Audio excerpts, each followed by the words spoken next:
This is Francesca Evans from LymeOnline, bringing you all this week's top stories from the Lyme Regis area.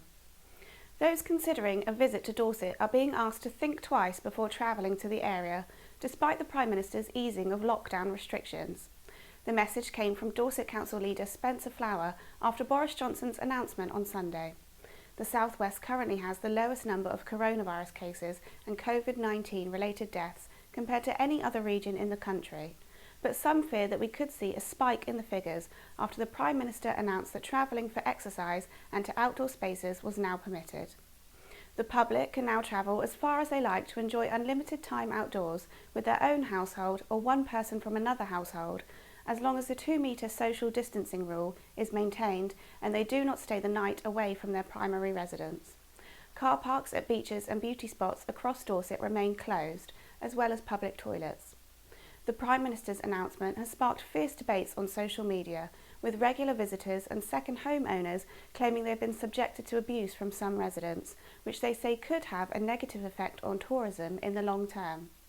One property owner, who has visited the town for the past 21 years, said he will never look at the people of Lyme Regis in the same way. The tourism industry in Dorset is said to be worth £1 billion a year. 2 recent business surveys have revealed that more guidance from the government is needed on how the industry can reopen safely. Lyme Regis pubs and restaurants have also called for more guidance on how they will be able to reopen, while letting company Lyme Bay Holidays has suggested setting up a forum for local businesses to discuss how best to move out of lockdown. Dorset Council has offered its thanks to an army of more than 2,000 volunteers who have been helping the county's most vulnerable residents during the coronavirus lockdown.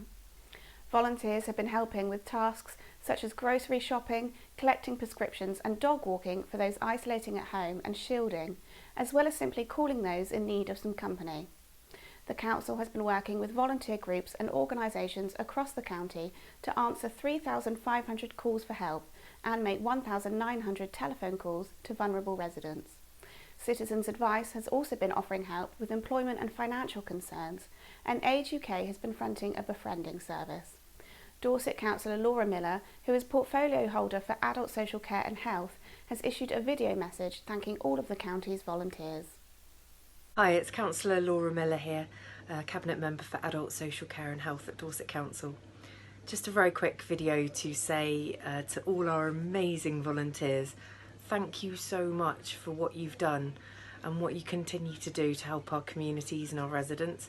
I think at times like this, when things get really scary and we don't know what the future holds, our communities are our lifeblood, and you guys have stepped up in a way that is just incredible. So from me and from all of the staff and councillors and officers at Dorset Council, and indeed on behalf of all the residents of Dorset, I thank you from the bottom of my heart.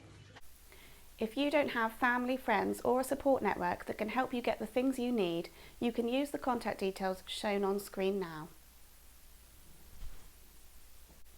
Lyme Regis artist and former Woodruff School teacher David Manners is paying tribute to frontline NHS nurses by painting their portraits. David has joined many artists up and down the country painting portraits of NHS workers as the art community's way of saying thank you. One of the first portraits David has painted for the project was of a student nurse he helped to qualify for the Exeter School of Nursing by offering her maths tuition. The nurse, who preferred to remain anonymous, was due to qualify in July this year, but was called up early to help fight COVID-19. She said the portrait of her wearing PPE was a lasting memento of her first day working on the intensive care unit at the Royal Devon and Exeter Hospital. Thank you to all those who sent in photos and videos of your stay-at-home celebrations for the 75th anniversary of VE Day last week.